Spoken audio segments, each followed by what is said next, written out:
Hi, I'm Bam Piencenaves. I'm the owner and creative director of Custom Cakes by Bam and the Design Room PH. I would like to invite you to my new class with the Bailiwick Academy, From Homebaker to Business Owner. Allow me to guide you on your transition of being a home baker to a business owner. In this course, I will share with you my personal journey. If there is anyone who really understands the challenges of juggling a lot of things at once, I think it would be me. I'm a mother and a wife to a very small family who started my business at home.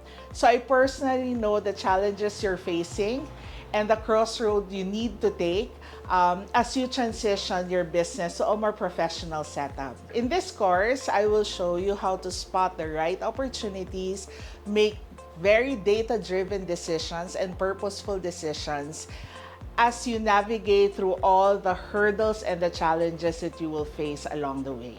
Included in this course are inclusive templates and spreadsheets that we will be discussing in greater detail. And I will also be teaching you how to make a very well-loved recipe and how to turn it into different kinds of cake that your family and your clients will love. So whether you're a passionate baker at home or a thriving entrepreneur, allow me to show you how to turn your hobby into a thriving business. Only here at the Bailiwick Academy.